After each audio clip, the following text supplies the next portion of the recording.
MCC का पृष्ठपोषक त यी गणतन्त्रका सबै पक्षधर हुँदै हुन्।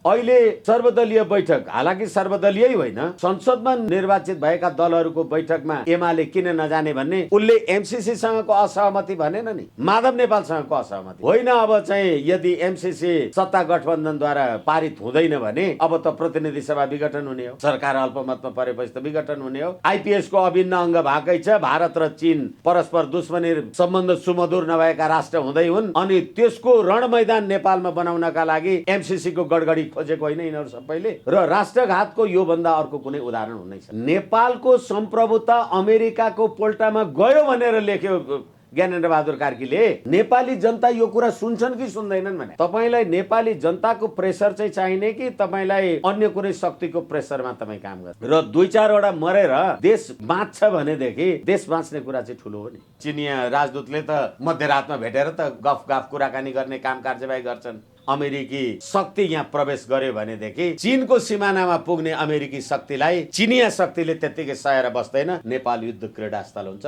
तपाईले अफगानिस्तान, सिरिया बनाउनुहुन्छ। विश्व दुनियाँबाट हेर्नुभएका सम्पूर्ण नेपालीहरूलाई म हार्दिक स्वागत गर्न चाहन्छु। आदरणीय दर्शकबिन, यति बेला एमसीसी परियोजना सत्ता र समीकरण हल्लाउने भयानक अस्त्र बनेको छ। सर्वदलीय बैठकमा एमालेको अनुपस्थितिले एमाले एमसीसीको विपक्षमा भएको भनेर अड्कलबाजी गरिएको छ। उता जसपाका अध्यक्ष उपेन्द्र यादवले गैर नागरिकलाई पनि अब मतदान गर्न वञ्चित गर्नु हुन्न भनेका छन्। यदि मतदान गर्न वञ्चित गरिन्छ भने त्यो मानवता विरुद्ध कार्य हो र अन्तर्राष्ट्रिय कानुनको उल्लङ्घन हो भनेका छन्। आज हामी यसै विषयमा केन्द्रित भएर बहसमा सरिक छौँ। हाम्रो बीचमा वरिष्ठ अधिवक्ता विष्णु भट्टराई हुनुहुन्छ। वरिष्ठ अधिवक्ता विष्णु भट्टराई सर, नमस्कार। नमस्कार। अब पछिल्लो समय नागरिकता नहुनेलाई मतदान हुनबाट वञ्चित गर्नु मानवता विरोधी कार्य हो भनेर जसपाका अध्यक्ष उपेन्द्र यादवले भनेका छन्। यो भनाइबाट आज कार्यक्रम सुरु गरौँ न। उनले यो किन भनेका हुन्? के साँच्चीकै गैर नागरिकहरूलाई अब मतदानबाट वञ्चित नगराउने स्थिति आएको हो? अब यो भन्दा ठुलो राष्ट्रघाती कुरा अर्को केही हुनै सक्दैन। त्यसो भए उनले राष्ट्रघाती कुरा बोलिरहेका छन् यति बेला? निश्चित रूपमा, किनभनेदेखि यो संविधानले नेपाली जनताको राजकीय सत्ता र नेपाली जनताको सम्प्रभु सत्ता भन्छ। जसलाई नागरिकता भनेको त्यो देशको राष्ट्रियताको परिचय पत्र हो, त्यो देशको सम्प्रभु सम्पन्न नेपाली नागरिक भन्ने हो। भनेदेखि त अब तपाईँ नागरिकता नभएको मान्छेले मतदान गर्न पाउने हो भने त तपाईँ युरोप, अमेरिका, संसार जहाँसुकैबाट जोसुकै मानिसहरू आएर नेपालको मन्त्री, प्रधानमन्त्री अथवा उच्च पदस्थ गतिविधिहरू सबैलाई तपाईँ गैर नागरिकलाई जिम्मा दिनुहुन्छ? र अहिलेको संविधान, यिनीहरूले बनाएको संविधानमा नेपालको राष्ट्रपति, प्रधानमन्त्री, प्रधान न्यायाधीश, प्रधान सेनापति जस्ता पदहरूमा वंशजको आधारमा नागरिकता प्राप्त गरेको व्यक्ति मात्रै यो पदहरूमा विराजित हुन सक्छ भनेर यो संविधानले लेखेको छ। र अहिले एमसीसी को यति चर्को प्रभाव र दबाव भइराखेको बेलामा अब राष्ट्रियताको प्रश्नमा पनि नागरिकता नभएको मान्छेले मतदान गर्न पाउने हो भने त भोलि बिहारबाट अथवा पाकिस्तानबाट अथवा चीनबाट जताबाट आएर भए पनि यहाँ चाहिँ खुरुखुरु लाइनमा लागेर भोट हालेर मन्त्री प्रधानमन्त्री रोजे त भइहाल्यो नि। हैन, उनले त कानुन विपरीत र मानवता विरोधी कार्य हो मतदान गर्न नदिनु भनेका छन्। अन्तर्राष्ट्रिय कानुनको पनि कुरा उठाएका छन्। अन्तर्राष्ट्रिय कानुन भने के? अन्तर्राष्ट्रिय कानुनले राष्ट्रिय कानुनलाई सुपरसिड गर्दैन। एकछिनलाई मान्नुहोस् न, तपाईँ संयुक्त राष्ट्रसङ्घको सदस्य हुनु भएन रे, के फरक पर्छ? तपाईँ विश्व समुदायमा, विश्व कम्युनिटीमा, प्रजातान्त्रिक मुलुक आदि इत्यादि भनेर अहिले पनि संसारका 213 वटा राष्ट्रहरूमध्ये 192 राष्ट्र न संयुक्त राष्ट्रसङ्घका सदस्य छन्। भनेदेखि संयुक्त राष्ट्रसङ्घको सदस्य भएन भने तपाईँको देशको सम्प्रभुता जान्छ। त्यसकारण के हो कानुन भनेको? नेपाल र नेपाली जनताको, फेरि पनि मैले दोहोऱ्याएर भने, यिनीहरूकै संविधान, नेपालको राजकीय सत्ता र सम्प्रभु सत्ता नेपाली जनतामा निहित रहन्छ भने जोसँग नेपाली नागरिकताको प्रमाणपत्रै छैन, प्रमाणपत्र पाउन योग्यै छैन, ऊ मतदान गर्न चाहिँ कसरी योग्य हुन्छ र अनि नेपाल र नेपालीको राष्ट्रपति प्रधानमन्त्री रोज्न पाउँछ? होइन मधेस केन्द्रित दलहरूका नेताहरूको नागरिकता सम्बन्धी यस्तो धारणा बार आउनुलाई कसरी हेर्न मिल्छ? किनभनेदेखि उनीहरू गैर नागरिकहरूलाई निर्वाचनमा समावेश गरेर त्यो उहाँहरू भर्याङ टेक्ने किनभने सत्तामा आउने वातावरण होइन, भएको हो। उहाँहरूको कुरा त मधेस इज नट नेपाल पनि त उहाँहरूले भनिराख्नु भएको छ। उहाँहरू त रोटी र बेटीको आधारमा बिहा गरेर आउने बित्तिकै एकदम यो नागरिकता दिनुपर्छ पनि भनिराख्नु भएको छ। हरेकचोटि यो देशमा राजनीतिक परिवर्तन हुँदाखेरि तपाईँले जहिले पनि नागरिकताको प्रश्न उठाउनुहुन्छ र त्यो यो देशको आन्दोलन भन्नुहोस् अथवा यहाँका परिवर्तनका गतिविधिका जे कुराहरू भन्नुहोस्, त्यसको निर्णायकत्व सधैँ भारतसँग आश्रित हुन्छ। जहिले तपाईँ अहिले यो नागरिकताको प्रश्न किन उठाउनु पर्यो? के आवश्यक छ? किनभने अहिले एमसीसी पास गर्ने कि नगर्ने भनेको छ। यही सरकारले अमेरिकाको एमसीसीलाई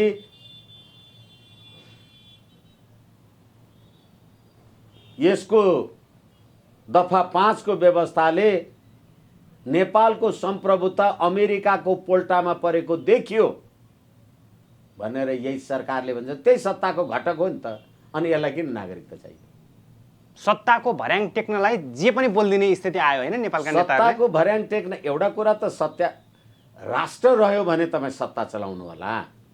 राष्ट्रघाती कुरा बोल्दा पनि अब केही हुने भएन नेपालमा। होइन, कहिले के भएको छ र भनेको विदेशीको कम्फर्टेबल सरकार भनेको के भने प्रचण्डले भन्नुभएको थियो कुनै समय। अनि त्यहाँबाट त्यसै गरेर पश्चिममा किल्ला काङ्गडा, पूर्वमा टिस्टा पुगेथ्यौँ, कुन शक्तिको सामुमा कहिले हामी झुकेथ्यौँ भनेर हामीले जुन राष्ट्रिय गान गाउँथ्यौँ, अहिले जयसिंह धामीलाई तुहिन चोडाएर मारिँदाखेरि नरेन्द्र मोदीको पुतला जलाउँदा यही सरकार होइन लाठी हान्ने? अनि नेपाल बहुल राष्ट्रिय राज्य बनाउँछु भन्नेहरूलाई उप प्रधानमन्त्रीको शपथ ग्रहण गराउने यही राष्ट्रपति प्रधान यही व्यवस्था होइन? यो देश रहने हो र भने।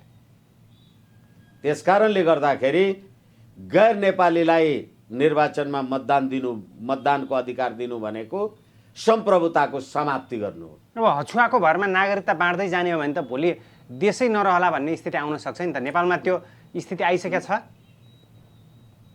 मलाई लाग्छ त्यो निरन्तर त्यो प्रयास प्रक्रियाहरू जारी छन्। कुनै कारणवश बचिराखे मात्रै। गैर नागरिकले त तराईमा नागरिकता किन्न पाउँछन् भन्नेसम्म विश्लेषण हुन थालेको किनभने नागरिकता उहाँ फारबिसगञ्जको पान पसलमा पाइन्छ भन्ने कुरा त 62-63 को आन्दोलन पछाडि त्यहाँ चर्चा परिचर्चा भएकै हुन् नि। हामीले वीरगञ्जमै हेरेनौँ, पारीबाट मोटरसाइकलको लाइन लिएर आएर त्यहाँ नागरिकता लिने, नेपाली भाषा नजाने पनि हुने, कोनी के पनि हुने। उहाँ मिल्ता आए नागरिकता भन्यो, आए लिएर गयो। तिनै पात्रहरू होइनन् यिनीहरू। त्यसो भए नागरिकता सम्बन्धी नियम कस्तो बनाउनु पर्छ? अब सरकारले संविधानमा के समावेश हुनुपर्छ? अहिले पनि संविधानमा कानुनमा नागरिकता नभएको मान्छेले मतदान गर्न पाउँछ भनेर कहाँ लेखा छ? मैले तपाईलाई भर्खरै निवेदन गरेँ, राज्यको ठुलो संवैधानिक पदहरूमा नियुक्ति हुनका लागि वंशजको नागरिकता चाहिन्छ भन्ने, अनि जन्मसिद्ध ल्याउने, अनि जन्मसिद्धलाई वंशज बनाउने। हामीले नागरिकताको बारेमा अथवा कति कुरा गर्ने, यसलाई फिजीकरण गर्न खोज्या हो। यो देशमा गणतन्त्र आएपछिको पहिलो उपराष्ट्रपति भएको परमानन्द झाले भनेन, जो सर्वोच्च अदालतको न्यायाधीश भएर रिटायर भएको मान्छे, म नेपाली भाषा बोल्न जान्दिनँ, हिन्दीमा शपथ ग्रहण गर्छु भनेर। अनि नेपालको राष्ट्रभाषा नेपाली हुन्छ, सरकारी कामकाजको भाषा देवनागरी लिपिमा नेपाली भाषा हुन्छ भनेपछि अनि यिनै पात्र प्रवृत्तिलाई नेता नेतृत्वमा पुर्याएर अस्ति भर्खरै पनि हामीले कुरा गरिसक्यौँ। नेपाली काङ्ग्रेसको निर्वाचन सम्पन्न भयो, ठिकै छ, कोही एउटा व्यक्तित्व निर्वाचन जित, तर भारतीय नम्बर प्लेटका गाडीहरू नेपाली काङ्ग्रेसको झन्डा फहराएर बालुवाटार निरन्तर पुगेका छन्, लाइन लागेर छिरेका छन्। कसको? अनि त्यो शेरबहादुर देउवाको पार्टीको महाधिवेशन प्रतिनिधिहरूको महाधिवेशनको केन्द्रीय कार्य समितिको चुनावको नतिजा अन्तिम भएको छैन। अब भारतीय नम्बर प्लेटका गाडीहरू काङ्ग्रेसको झन्डा फहराएर बालुवाटार पुग्ने त्यो भइसकेको छैन। अब यी नागरिकताको लागि नेपाली नागरिकता चाहिएन, नागरिकता नभएकोले पनि भोट हाल्न पाउँछ भनेपछि कुरा बुझिँदैन। यसैले मेरो विचारमा योभन्दा राष्ट्रघाती कथन अर्को हुनै सक्दैन। अब अर्को राष्ट्रघातीको कुरा एमसिसीको विषय आइरहेको छ। एमसिसी पारित हुनु भनेको राष्ट्रघाती कदम हो भनेर जुन हिसाबले अहिले व्याख्या विश्लेषण भइरहेछ, अब अहिले के भन्नुहुन्छ? एमसिसीको विषय टुङ्गो लाग्ने स्थिति आएको हो कि होइन? यो एमसिसी भन्दा पनि घातक कुरा हो यो, नागरिकता नभएकोले मतदान गर्न पाउँछ भन्ने। किनभने अहिले यिनै शेरबहादुर देउवा यही गगन थापाहरू होइनन्, भान्जालाई पनि नागरिकता दिनुपर्छ, विदेशी ज्वाइँलाई पनि नागरिकता दिनुपर्छ भन्ने। अनि उनीहरूले चुनाव जित्ने बित्तिकै नागरिकतै नभए पनि अब चुनावमा चाहिँ मत हाल्न पाउनु पर्यो र राज्य सत्ता दोहन गर्न पाउनु। यो कुन राष्ट्रियतालाई प्रतिनिधित्व गर्नुहुन्छ उहाँ? त्यो स्थिति नआउला भन्न सकिन्न होइन, नागरिकता नभएकालाई पनि निर्वाचन। किनभने एकपछि अर्को यिनै नेपाली जनता यिनैलाई भोट हालेका छन्, यसैका पछाडि कुदेका छन्। हेर्नुहुन्न त्यो तामझाम कहाँबाट आउँछ? त्यो यो अर्बौंको सम्पत्तिको उडाउने यो सम्पत्ति कहाँबाट आउँछ?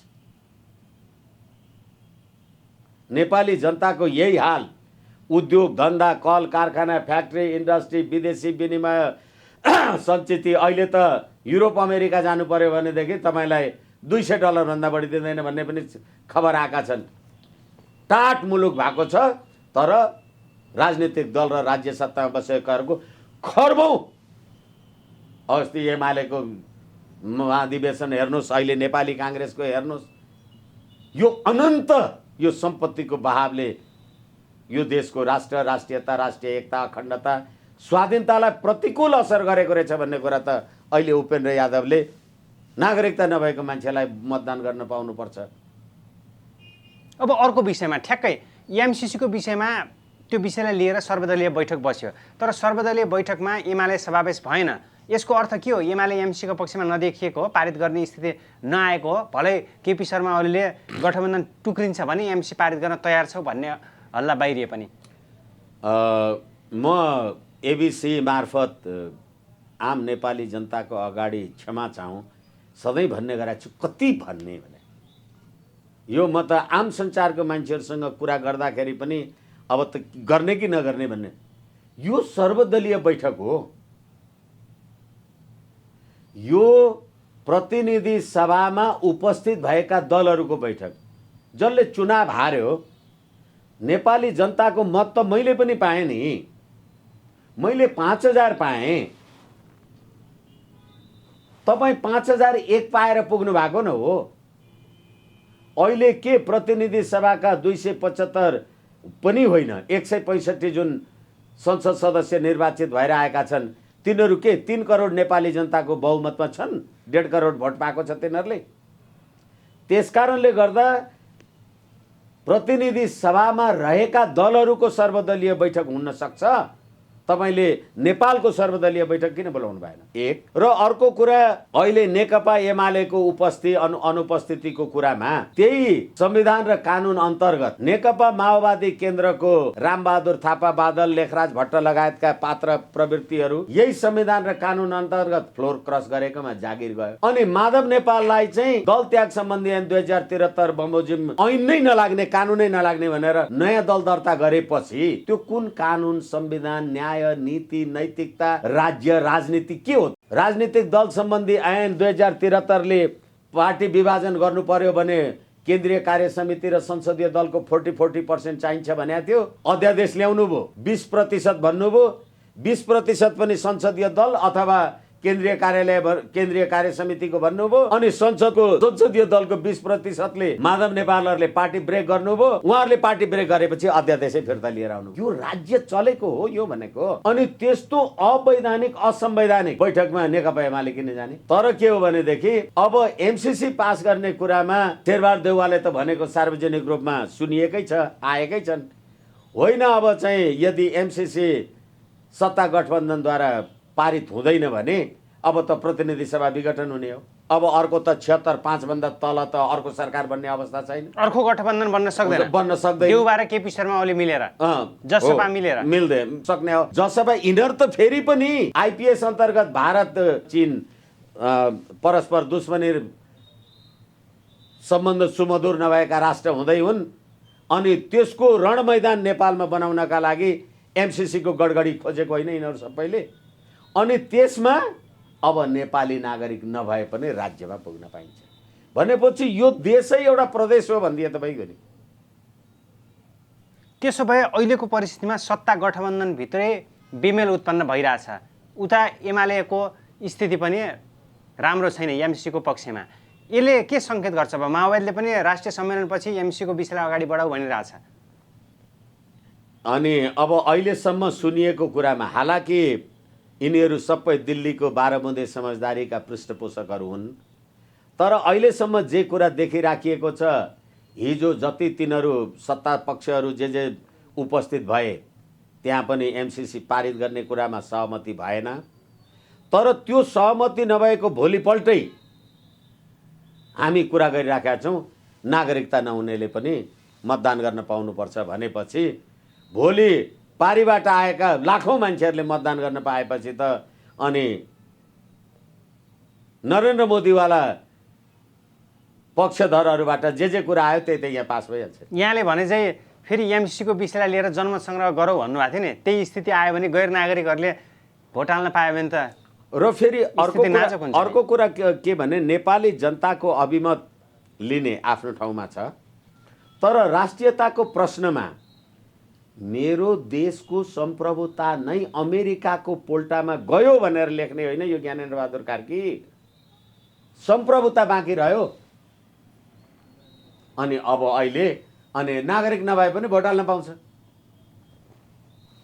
यस कारणले गर्दाखेरि यो सबै राष्ट्रघात हो र राष्ट्रघातको योभन्दा अर्को कुनै उदाहरण हुनै सक्दैन।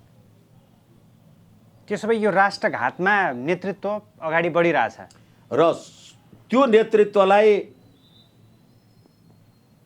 देशी विदेशी राष्ट्रघाती शक्तिहरूले थपेर बल पुर्याएका छन्। यसमा नेपाली जनताको सशक्त प्रतिकारको आवश्यकता छ, होइन भने राष्ट्र निरन्तर हुन्छ कि रहँदैन ठेगान छैन। होइन, जनताको विद्रोह त एक ठाउँमा छँदैछ, गठबन्धनभित्र पनि त पक्षमा त देखिएन नि त सबै घटकहरू। किनभनेदेखि गठबन्धनभित्रैका पनि जसले भोट पाएर आएका थिए त्यो तिनीहरूलाई भोट हाल्ने जनताले त खबरदार एमसिसी पास गर होला त भनेको छ नि।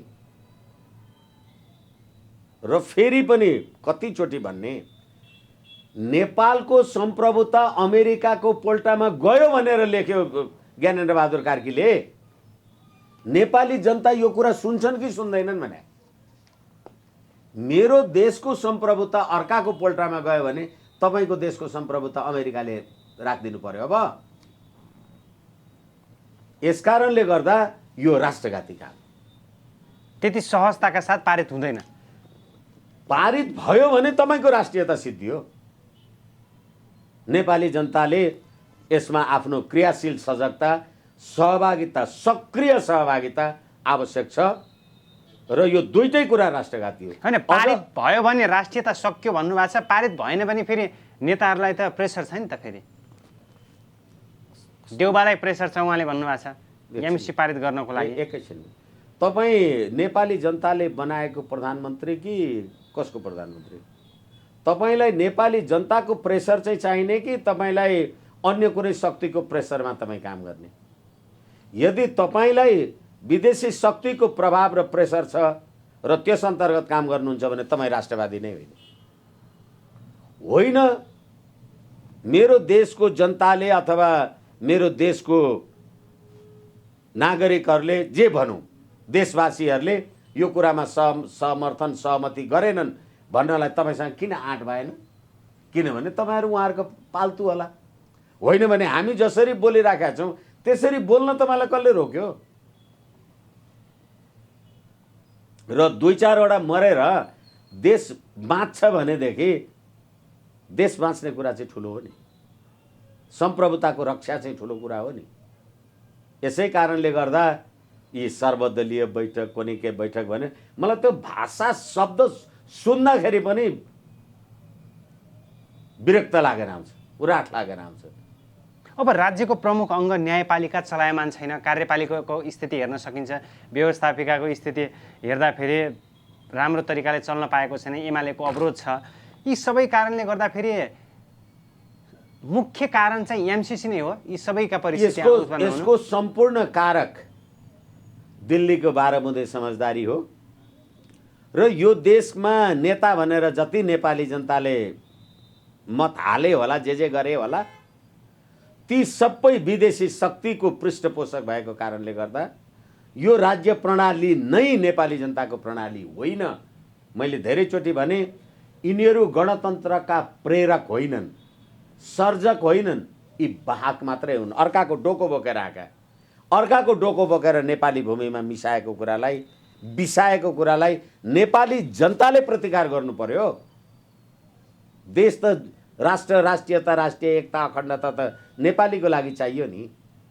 अब विदेशी आउने, विदेश जाने, अब मै पनि त विदेश गएर पलायन हुन सक्छु, तर के हो भने राष्ट्र त चाहियो नि। अनि मलाई दबाब छ, तपाईलाई दबाब दिन सक्ने कसरी?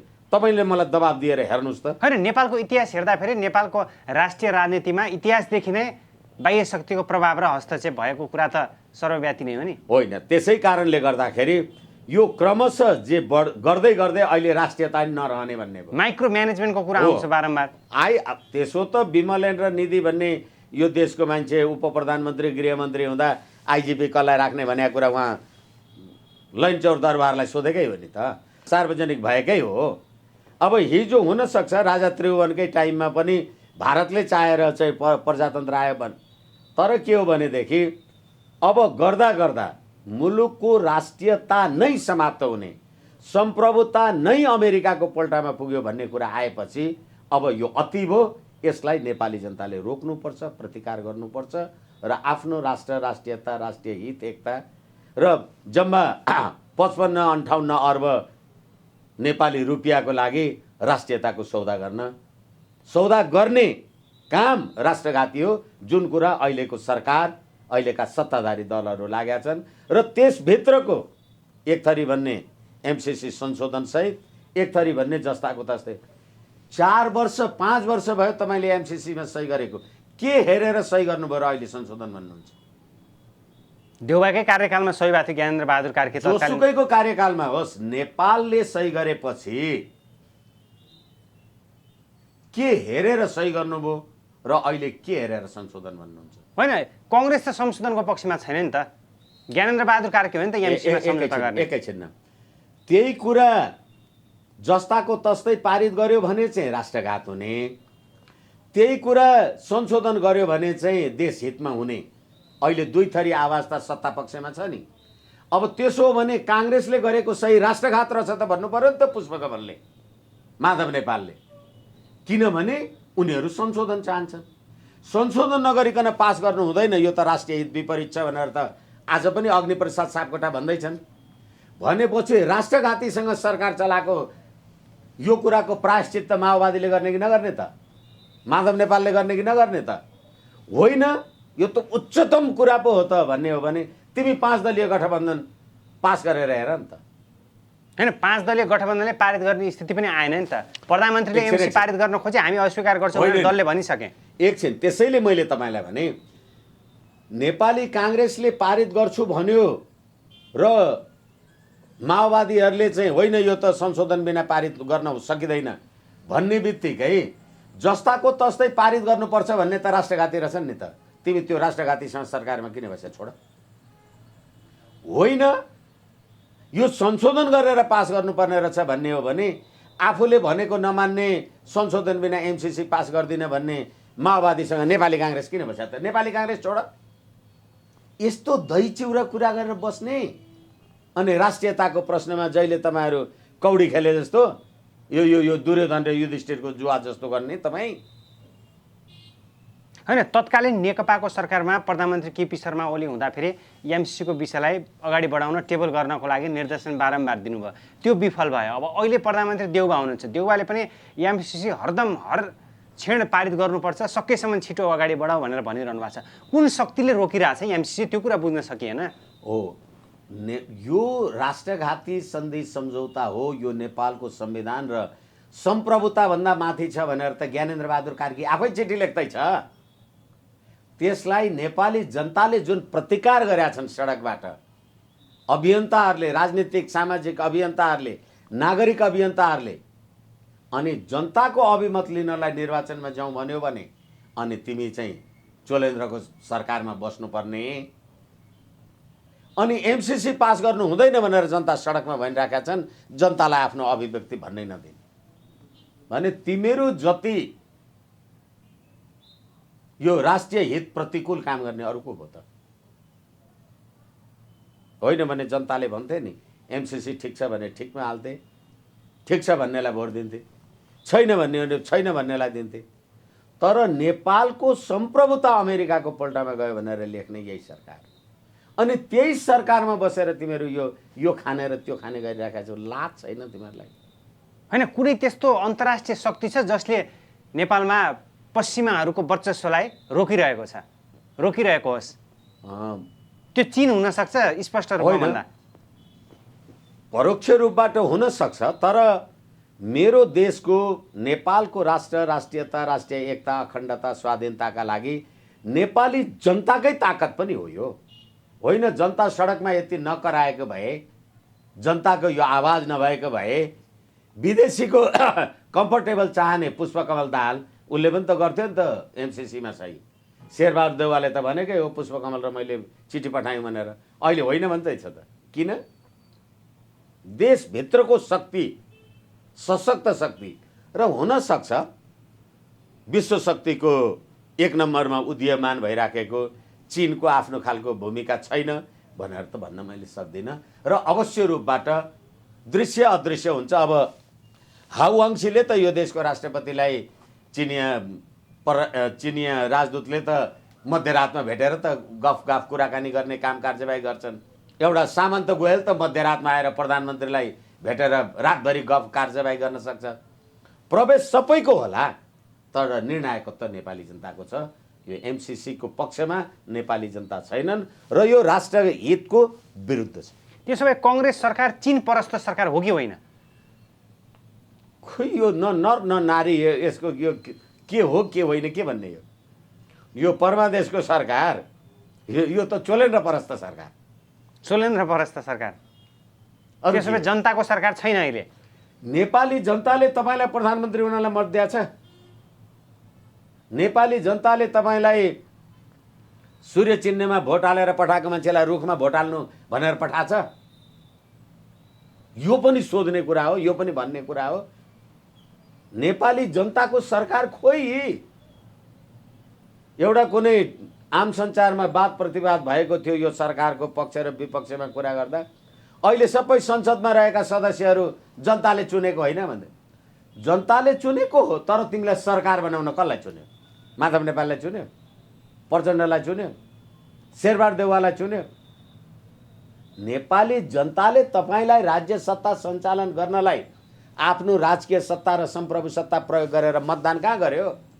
बरु त्यसको उल्टा त अब नेपाली नै नभए पनि भोट हाल्न पाउनुपर्छ र म मन्त्री प्रधानमन्त्री हुन पाउनुपर्छ भन्न थाले उपेन्द्र यादव मार्काहरू।